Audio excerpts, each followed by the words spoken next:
Fritz Haber, a scientist who won the Nobel Prize for saving billions of lives, while the same year the world was trying to have him prosecuted as a war criminal. We don't have a category in our heads for people like this: the brilliant scientist, the war criminal, and a savior. We need those to be different people. What makes Fritz Haber's story almost impossible to sit with is that it refuses to split. The more you look, the more you realize you're not looking at two things. You're looking at one thing seen from two perspectives. This is a story about what happens when the same mind that solves one of the greatest problems in human history turns around and applies itself to mass murder, and what the people who give out Nobel Prizes decide to do about that. To understand what Fritz Haber did, you have to understand the problem he solved, because without that, the Nobel Prize looks like a mistake. With it, it looks like something much more uncomfortable. For most of human history, the number of people the Earth could feed had a ceiling, not a political ceiling, not a distribution problem, a chemical one. Plants need nitrogen to grow. Nitrogen makes up 78% of the air we breathe, but atmospheric nitrogen is locked in a molecular bond so stable that almost nothing in nature can break it. For millennia, the only way to get usable nitrogen into soil was through animal manure, crop rotation, and a finite supply of guano, seabird dung, being strip mined from islands off the coast of Peru. That was it. That was the pipeline, and it was running out. By the early 1900s, scientists knew what was coming. The math was straightforward and brutal. The global population was growing faster than the soil could feed it. If nothing changed, famine wasn't a risk, it was a schedule. Haber understood the problem the way engineers understand problems, not as a tragedy, but as a constraint waiting to be removed. Nitrogen was in the air. The air was everywhere. The question was forcing it into a form that soil could use. It's 1909. Haber is in his laboratory in Karlsruhe, Germany. He has been working on this for years, trying to synthesize ammonia from atmospheric nitrogen and hydrogen by applying extreme heat, extreme pressure, and a metal catalyst. Every previous attempt has produced trace amounts. Not enough, not even close. Then the reaction holds. He is looking at a vial of synthesized ammonia, the first nitrogen ever pulled from the air by deliberate human chemistry. Not mined, not collected, made. From nothing but air and pressure and the right conditions, held long enough. The reason that moment matters isn't just agricultural, it's that it proves a principle Haber will apply again, that with the right amount of heat, pressure, and will, you can force nature to do something it was never going to do on its own. Within a decade, Carl Bosch had scaled Haber's reaction to industrial size. The Haber-Bosch process began feeding the world. Today, it produces the nitrogen fertilizer that grows roughly half the food on Earth. The current best estimate is that without it, the planet could sustainably support around 4 billion people. We are 8 billion. Roughly half the nitrogen in every human body alive today, in your muscles, your DNA, your blood, came through this process. His discovery is not a historical artifact. It is, right now, inside you. Before we go further, if this is the first video of ours you've stumbled onto, and this is the kind of story you want more of, subscribe. This channel is built entirely around true stories that sound made up. There are more coming. Now, back to Haber, because this is where it stops being a triumph. By 1914, Fritz Haber is the most celebrated chemist in Germany. He is also, by his own account, a German first and a scientist second. When the war begins, he doesn't wait to be asked, he volunteers. What he's about to do is not a lapse of judgment, not a moment of weakness, not something he was coerced into. That's the thing this segment will cost you if you skip it. The comfortable explanation.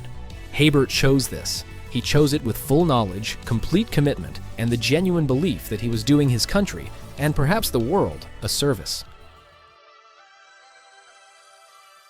The Western Front has stalled. Hundreds of thousands of men are dying in the trenches for ground measured in yards. Haber's argument to the German military is almost rational, looked at from inside his logic. Gas, he believed, would break the stalemate. A weapon terrible enough would force a faster end to the war, less total suffering. He called it a higher form of killing. He identifies chlorine. It is a byproduct of industrial chemical production. Germany has it in abundance. Heavier than air, it will sink into the trenches rather than dispersing above them. He designs the delivery system, pressurized cylinders, opened by hand, timed with the wind. He advocates for the program. He trains the units. He travels to the front. It is April 22, 1915, 5 in the afternoon. The wind has finally shifted to the right direction, toward the Allied lines near Ypres, Belgium. There are 5,730 cylinders arranged along a 4-mile stretch of German trench, 168 tons of chlorine. Haber is there, watching when the valves open. The cloud is yellow-green. It moves low across the ground, following the contours of the earth, flowing downhill into the Allied trenches like water. The soldiers who see it first have no word for it. Some think it's a smokescreen. By the time it reaches them, there is no confusion. Chlorine reacts with moisture in the lungs to form hydrochloric acid. The men are essentially drowning from the inside. The Allied line breaks. 5,000 casualties in the first attack. Haber watches. The reason this is the same man as the one in the lab in 1909 is that in both moments he is solving an engineering problem. The method is identical. Identify a natural substance, find the right conditions, force it into a space it wouldn't enter on its own. The target is different. The logic is exactly the same. Haber returns to Berlin. He is celebrated. He is promoted to captain. He has delivered Germany its most psychologically devastating military innovation of the war. He's 46 years old, at the height of his career, and he believes, completely without reservation, that he has done the right thing. That is the thing that's hard to look at directly, not the gas, his certainty. There is one person in Fritz Haber's life who understands exactly what he has done at Ypres, not because she read the reports, but because she has the same training he does. Clara Immerwahr holds a doctorate in chemistry from the University of Breslau. She is the first woman in Germany to earn that degree. She has spent years translating Fritz's scientific papers into languages he doesn't speak, assisting his research, raising their son. She knows what chlorine does to human tissue. She knows what 168 tons of it does to a trench line. She calls his work at Ypres a perversion of science. Those are her words, on the record. Haber comes home from the front on the night of May 1st, 1915. What happens in that house is not fully documented, but what is documented is this. Clara's views on chemical warfare were known and unambiguous. Fritz's certainty was equally known and unambiguous. They are two chemists trained in the same discipline, looking at the same event and arriving at opposite conclusions about what it means. Sometime in the early hours of May 2nd, Clara Immerwahr goes into the garden. She's carrying Fritz's military service pistol. She fires it once. Their 12-year-old son, Hermann, hears the shot. He finds her. She dies in his arms. The morning after, Fritz Haber leaves the front for the Eastern Front to supervise more gas deployments. The reason Clara is not a footnote in this story, the reason she is the center of this segment, is not sentiment. It's precision. She and Fritz had the same tools, the same knowledge, the same understanding of what chemistry can do. The difference between them was not intelligence or training. It was a single question: what is science for? Her death is not a tragedy added to the story. Her death is the argument they couldn't finish out loud. History remembered Fritz. For decades, Clara appeared in the record mostly as a wife, as a footnote, as a cause of a brief delay before Haber returned to his work. It took historians most of the 20th century to reconstruct who she actually was, what she had built, what she opposed, what she tried to stop. She didn't stop it. In 1918, while the war is still being fought, while gas attacks are still happening, while Allied governments are publicly naming Fritz Haber as a war criminal they intend to prosecute, the Nobel Committee makes its decision. This segment is not an outrage story. That would be easier. What it actually is a math problem, and the math is the part you need to hear, because it's the part that stays with you.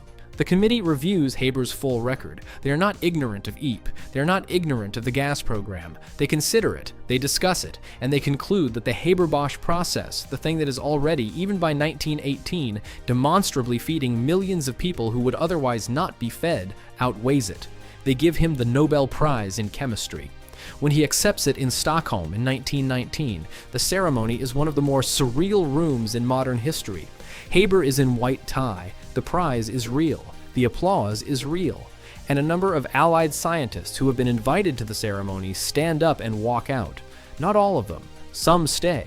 The ones who stay have presumably run their own version of the math and reached a different conclusion. But here's the second thing the committee likely did not fully reckon with, or chose not to. The same nitrogen fixation process Haber developed to grow food also fixed nitrogen for explosives. When the British naval blockade cut off Germany's supply of natural nitrates from South America in 1914, Germany should have run out of ammunition within months. It didn't, because the Haber-Bosch process could produce the nitrogen for gunpowder just as easily as the nitrogen for fertilizer. Haber's food science extended the war by years. The same discovery, the same process, the same principle forced into a new container. The reason the walkout matters, those Allied scientists standing up and leaving, is that it is the last moment in the story where anyone draws a clear line. After this, the calculation wins. The Nobel is in the books. The math is just the math. It is still listed. It is listed right now in the official Nobel records, with his name and the year and the reason for the synthesis of ammonia from its elements. Nothing else. That's the whole entry. And Haber was not the last scientist the Nobel Committee had to make a decision like this about.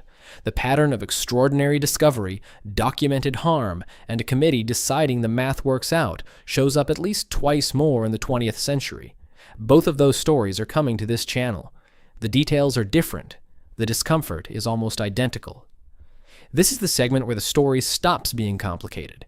Not because it simplifies, it doesn't, but because reality at a certain point stops making arguments and starts making points. Fritz Haber spent his career believing that science was the path out of every problem, that Germany was his country in every sense that mattered, and that his contributions, the fertilizer, the war work, the Nobel, the institute he had built in Berlin, had bought him a permanent place in the nation he had given everything to. He was wrong on the last one, and he lived to find out. Adolf Hitler becomes chancellor in January 1933. The Nuremberg laws begin to take shape. Fritz Haber, who converted from Judaism to Christianity decades earlier, who served Germany in one war, who won its most prestigious scientific honor, is classified as Jewish. He is ordered to dismiss all Jewish employees from his institute. He resigns. It is the first and only political stand of his entire career. He writes to a colleague, "I was German to the degree I now feel with deep bitterness." He is 64 years old, stateless, sick. His heart has been failing for years, and he is trying to find somewhere to go. He has an offer from a university in Palestine. He never wanted to go to Palestine. He spent his whole adult life being German, but Germany has decided the classification matters more than the record. He dies in a hotel room in Basel, Switzerland in January 1934. He is in transit. He never arrives. The room is quiet. He has a ticket in his luggage. He has a heart that is given out. He has a Nobel Prize, a war crimes file that was never formally closed, and a scientific legacy that is, at this moment, still actively shaping the world. The reason this ending is not simply tragic is what Haber's research program leaves behind. The pesticide chemistry that grew out of his institute's work was developed further in the following years into a compound called Zyklon B. The Nazis used it in the gas chambers. Members of Haber's own extended family died in those chambers. He did not live to know it. He could not have predicted it. But the line from his lab to that use is not metaphorical. It is chemical. It is direct. History did not balance the ledger. The nitrogen is still in your food. The Nobel is still in the books. The Zyklon B chemistry is still in the record. Reality made no adjustments. It kept all of it. The billions fed, the thousands gassed, the wife in the garden, the scientist alone in the hotel room, and filed it under one name. He believed science was neutral, that what mattered was the problem you solved, not the one you created. He was right about everything except that. We just watched the Nobel Committee look at Ypres and decide the math still worked out. I want to know what you think. Does it? Was the prize the right call or the wrong one? Drop it in the comments. And if you've got a story, something you've always thought sounded too strange to be true, put it there too. That's where the next videos come from. If this one was worth your time, subscribe. More of these are coming. Thanks for watching, and see you in the next one.